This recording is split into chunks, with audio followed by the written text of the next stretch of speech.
다스림의 법칙.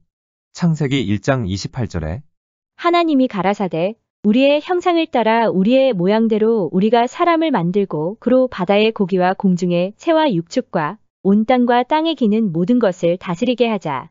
이 말씀과 같이 하나님의 형상과 모양대로 지음을 받은 인간은 만물을 지배하고 다스릴 수 있는 권한을 얻었습니다. 그런데 사단은 이를 알고 어떻게 하든지 인간을 타락시킴으로써 인간이 지닌 다스림의 권한을 부패시키려 했습니다. 사단의 음모로 인하여 인간은 타락하여 하나님의 형상을 잃게 되었고 만물을 다스리고 지배할 수 있는 능력 속에는 악의 씨앗이 심겨졌습니다. 오늘날 인간들이 정복했다는 자연을 보십시오. 온통 자연을 짓밟고 파괴해서 환경을 오염시키므로 자신이 살 보금자리까지 해치고 있습니다. 이와 같이 인간이 정복하고 다스리는 곳에는 어김없이 악의 씨앗이 숨겨져 있습니다. 그러나 예수님을 구주로 영접한 사람들은 파괴된 하나님의 형상과 모양이 회복되는 놀라운 축복이 임하게 됩니다. 하나님은 그 형상대로 새롭게 창조된 자녀들에게 정복하고 다스리는 권한을 주셨습니다. 그렇기 때문에 예수 그리스도를 믿는 우리 그리스도인들에게 실패나 절망이나 짓밟힘은 있을 수 없습니다. 우리에게는 오직 승리만 있을 뿐입니다. 성경은 말씀하고 있습니다. 고린도후서 5장 17절에 그런즉 누구든지 그리스도 안에 있으면 새로운 피조물이라. 이전 것은 지나갔으니 보라 새 것이 되었도다. 여러분과 저는 이제 운명의 노예, 환경의 노예, 생활의 노예가 아니라 만물의 지배자가 된 것입니다. 그런데 하나님께서 정복하고 다스리고 창조하고 생산할 수 있는 축복을 주셨는데도 불구하고 이것을 활용하지 않음으로 인하여 축복을 받아 누리지 못하는 것을 볼 때 실로 안타까운 마음을 금할 수 없습니다. 그러면 어떻게 하면 만물을 다스리고 지배하여 축복을 받을 수 있는지 살펴보겠습니다. 첫째, 다스림의 이미지를 마음에 가지라. 다스리는 생활을 하기 위해서는 먼저 다스림의 이미지를 마음에 가져야 합니다.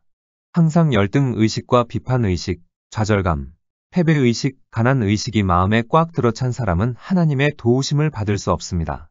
예수 그리스도로 말미암아 죄 사함을 받은 후부터는 나는 그리스도 안에서 하나님의 형상대로 지음을 받았고 만물을 정복할 수 있는 복을 받은 사람이다. 그러므로 영혼이 잘됨같이 범사에 잘되고 강건하며 생명을 얻되 넘치게 얻습니다. 라고 확신해야 합니다. 하나님께서는 그 믿음대로 이루어 주십니다. 이러므로 성도 여러분은 먼저 환경과 운명을 지배하는 지배자의 이미지를 마음에 새겨야 합니다. 저는 어려운 일들이 환경에 소용돌이쳐 다가올 때마다 이 진리를 생각하고 되뇌는 성경 구절이 있습니다. 시편 29편 10절에 여호와께서 홍수 때에 자정하셨으며 여호와께서 영영토록 왕으로 자정하시도다. 이 말씀을 근거로 제 마음속에 지배자의 이미지를 새겨 넣습니다.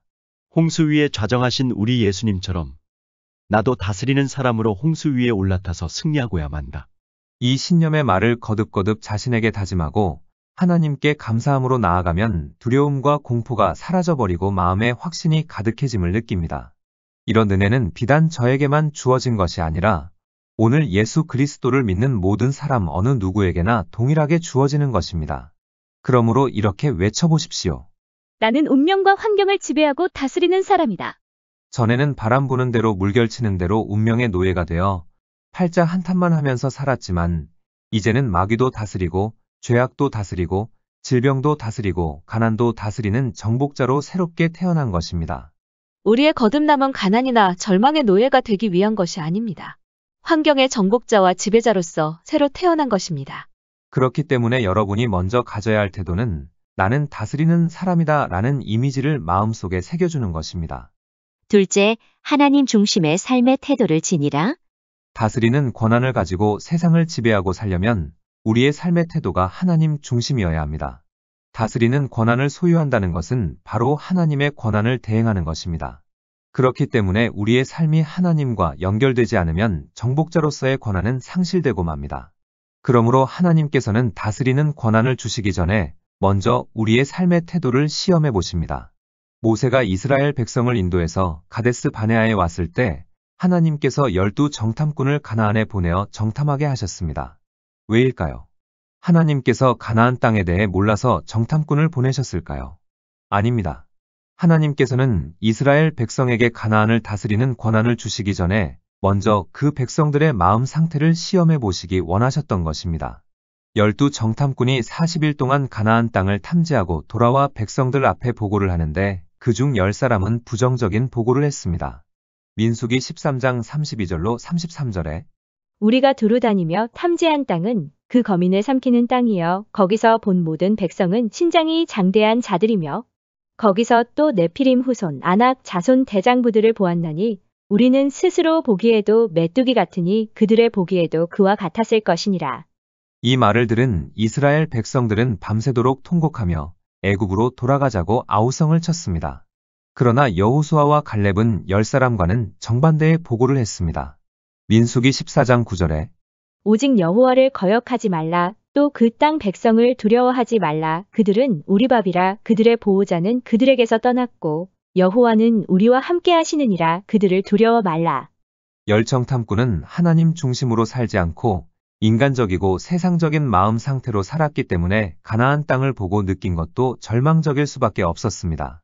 그러나 여호수아와 갈렙은 하나님 중심으로 살고 소망적이고 긍정적인 마음의 자세로 살았기 때문에 어떤 사물을 보더라도 희망적이고 할 수 있다는 확신을 가질 수가 있었습니다.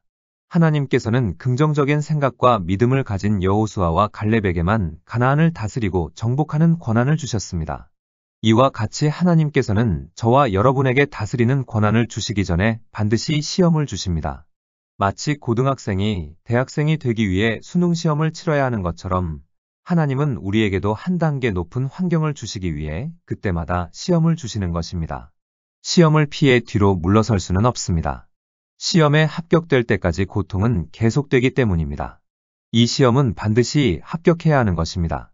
누가복음 9장 62절에 손에 쟁기를 잡고 뒤를 돌아보는 자는 하나님의 나라에 합당치 아니하니라. 우리 모두 하나님께서 주시는 시험에 긍정적인 자세가 되어 무한의 가능성을 안고 전진해야만 합니다. 그리할 때 당당히 시험에 합격하여 환경을 정복하고 다스리는 권세 있는 삶을 살게 될 것입니다.